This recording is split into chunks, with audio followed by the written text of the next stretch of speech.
Une pêche inhabituelle au hall des pêcheurs à Reichshofen. L'école primaire du centre a choisi le site de Wolfhartshofen pour sa fête scolaire bisannuelle. Des ateliers ludiques, d'éveil à la nature et de confirmation des acquis, préparés par groupe de niveau. C'est la conclusion d'un travail d'une année où ils ont étudié la nature, surtout sa protection, puisque le sujet de un des thèmes de notre projet d'école est la protection de l'environnement. Observation du milieu, reconnaissance des corps au toucher, tous les sens sont mis à contribution. Les élèves s'adonnent avec enthousiasme à ces activités tournées vers l'environnement.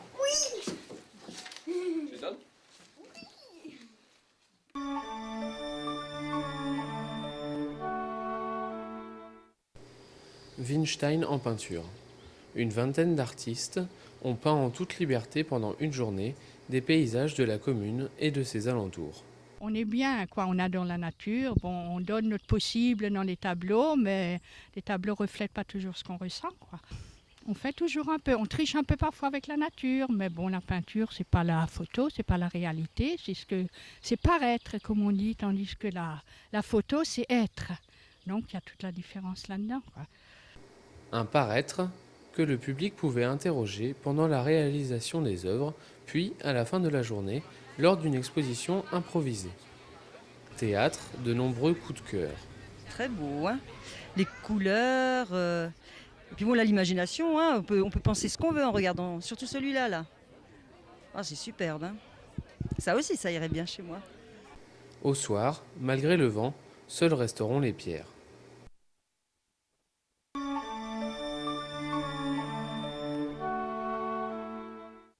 Après 9 années d'évolution, votre canal local s'ouvre vers la vidéo. Une inauguration officielle présente la nouvelle structure formée. En 1992, suite à un investissement de 80 000 francs, le canal local est créé. Des pages infographiques présentent les informations des collectivités locales et des associations. En 1997, un nouveau financement et un partenariat avec la société Est Vidéo Communication permet la diffusion du programme local vers 4 nouvelles communes depuis la station de tête de réseau de Gundershofen. Enfin, depuis le 18 février, un magazine bimensuel entièrement local est proposé aux téléspectateurs. Une évolution qui nécessita un investissement total de 210 000 francs.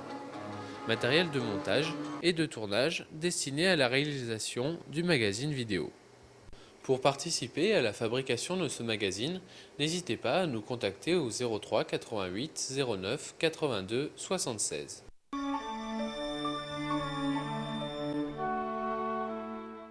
Ce ne sont pas des vacances. Sur 310 heures de raid, 190 heures de conduite, 13 nuits de 5h30 et 8500 km au total, dont 2000 sur piste. Un voyage de découverte et d'expérience. La pire, c'était donc la boue qu'on a rencontrée en plein milieu du désert. Et donc c'est vrai que ça, c'était une de nos plus grandes galères. C'est vrai qu'on est resté sur 7 véhicules, il y en a 6 qui sont restés embourbés. Et donc de mémoire d'organisateurs, ils n'ont jamais eu ça. Le raid était avant tout humanitaire.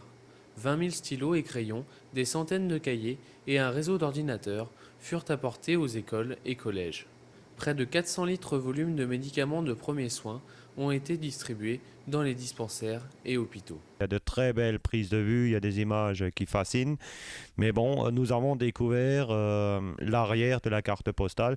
C'est-à-dire, une fois qu'on était arrivé dans les montagnes et qu'on a vu que ces pauvres gens vivent de on ne sait pas de quoi, à part la caillasse et le soleil, nous n'avons rien vu. Donc il manque de tout, quoi. Il manque de tout. Avec un bonbon, on distribue un bonbon, c'est Noël pour un enfant, quoi. Et le plus grand cadeau pour nous, c'était le sourire de ces gamins-là.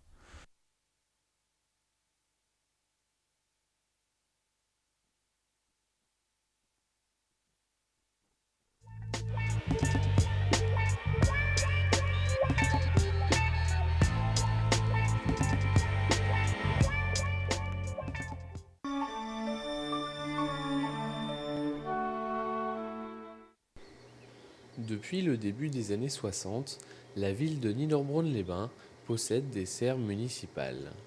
Le fleurissement de la commune joue un rôle moteur sur son image touristique, mais également vis-à-vis de ses habitants. Jardinières, bacs, suspensions et plates-bandes sont préparés par une équipe de 9 personnes. 7 jardiniers, un apprenti et un saisonnier. Un seul mot d'ordre les réunit, la passion. Et surtout, il faut aimer les plantes, les fleurs. Il n'y a pas de problème. Hein. Ceux qui aiment les fleurs, ils aiment le travail, quoi. Pour la saison estivale, près de 45 000 plantes sont préparées. Au mois de décembre, on commence déjà à préparer. On fait des boutures, des semis, et puis des repiquages. L'installation dans les rues et parcs se déroulant de mai à juin. Les bacs sont décorés à la serre, puis acheminés petit à petit dans les rues. Seuls sont élaborés sur place les plates-bandes et les tableaux de fleurs.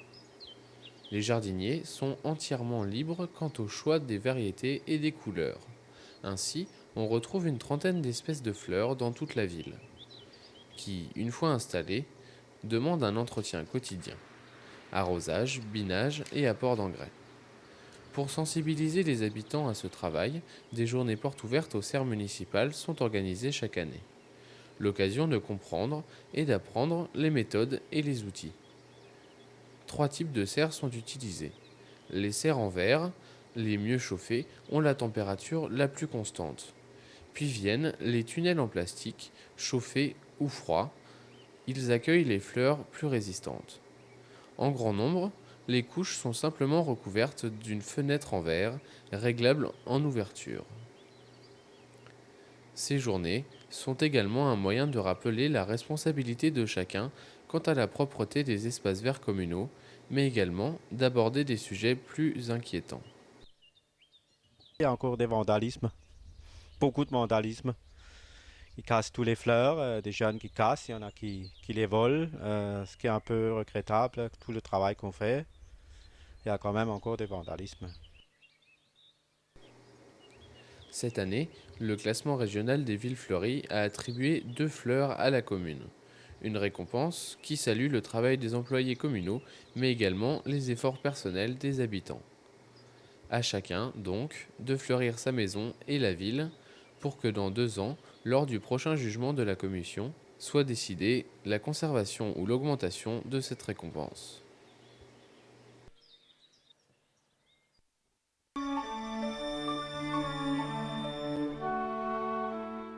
Le mercredi, les mercredis accueillent les enfants de 4 à 12 ans. Donc à partir du moment où ils ont 4 ans jusqu'à 12 ans, jusqu'à leur 12e anniversaire. À partir de 9h, nous commençons les activités. Des jeux en extérieur, des jeux en intérieur.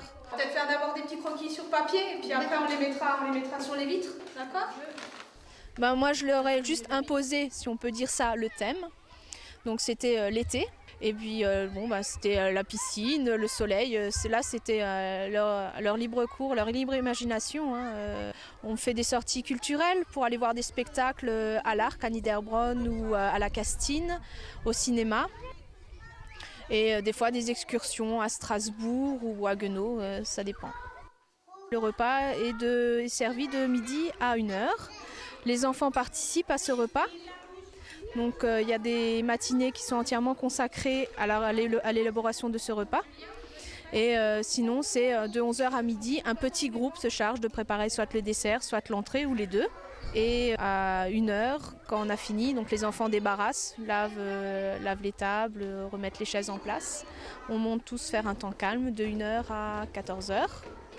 Pendant ce temps calme, pour les plus petits, on a un endroit détente où ils pourront se coucher, écouter des histoires, lire, regarder des livres d'images avec une animatrice. Les plus grands, eux, iront dans une autre salle ou seront dans la même salle suivant le nombre pour faire des dessins, des jeux de société.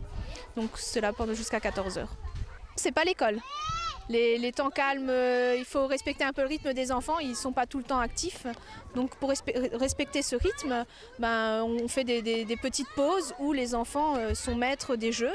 Donc on leur propose soit de rester dedans, faire des jeux calmes à l'intérieur, donc s'ils veulent faire des jeux de société, ou alors on leur propose d'aller dans la cour de l'école du centre, où là ils font les activités un peu suivant leur choix, des jeux de balles, des jeux de cordes. De toute façon ils sont énergiques, hein. Mais disons que le mercredi le rythme est plus coulant. Disons qu'on voit un petit peu le groupe, c'est vrai qu'il y a des fois où ils sont un petit peu plus fatigués, donc on y va plus lentement, on leur propose plus de choses et ils ont alors plus le choix dans les activités. On essaye un petit peu de s'adapter aux enfants, au groupe, suivant l'énergie qu'ils ont, hein. Comme c'est la coupure de la semaine et on a les demandes pour les mercredis, les week-ends, nous préférons laisser ça aux parents, qu'ils soient aussi un petit peu avec les parents parce que nous avons un certain nombre d'enfants qui sont là toute la semaine à midi et le soir pour faire les devoirs, qui viennent le mercredi et on voudrait quand même leur laisser un petit temps avec les parents, ce qui est un peu naturel. Les parents doivent aussi profiter un peu de leurs enfants. C'est pas des machines, hein, et une fois ils ont envie de courir, une fois ils ont envie de se reposer et il faut s'adapter à eux et c'est ce qui me plaît un petit peu. Ils sont tous différents donc on apprend plein de choses avec les enfants.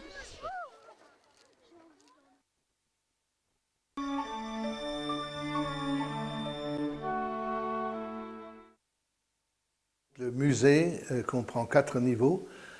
Le sous-sol et le rez-de-chaussée, c'est surtout la partie historique. Et nous montrons alors l'apparition de la fabrication du fer à partir des XVIIe et XVIIIe siècles par de Dietrich. Disons que dans les Vosges du Nord, c'est d'abord à Jägertal, en 1602, qu'un certain Jäger venant du Palatinat, c'est-à-dire venant de Schönau, a construit la première forge, les premiers hauts fourneaux. Malheureusement, lors de la guerre de 30 ans, ces forges ont été détruites et pendant quelques années, elles sont restées en ruine jusqu'à ce qu'en 1686, Jean Dietrich a reconstruit, a restauré l'ancienne forge. Et pendant un siècle alors, il n'y a que la forge de Jägertal qui a fabriqué de la fonte. Et ce n'est que Jean III alors qui a construit Reichshofen en 1768-69 de hauts fourneaux et qui a acquis les forges de Zinswiller et plus tard alors de Dietrich a acquis Mutterhus et Merzwiller. Alors qu'est-ce qu'on a fabriqué d'abord? On a fabriqué naturellement de la fonte brute et puis ensuite du fer sous forme de tiges, sous forme de matériaux qui servaient alors à d'autres entreprises. Et puis alors, au XIXe siècle surtout, ce sont des poêles qui sont très connus dans toute la France et presque dans toute l'Europe. Et puis est apparue alors en 1850 la fabrication du matériel ferroviaire. Cette année, l'exposition temporaire, c'est les plaques de cheminée et les plaques de poêle. Ces plaques avaient un rôle très important pour que toute la chaleur ne s'échappe pas par la cheminée, pour refléter cette chaleur dans la pièce.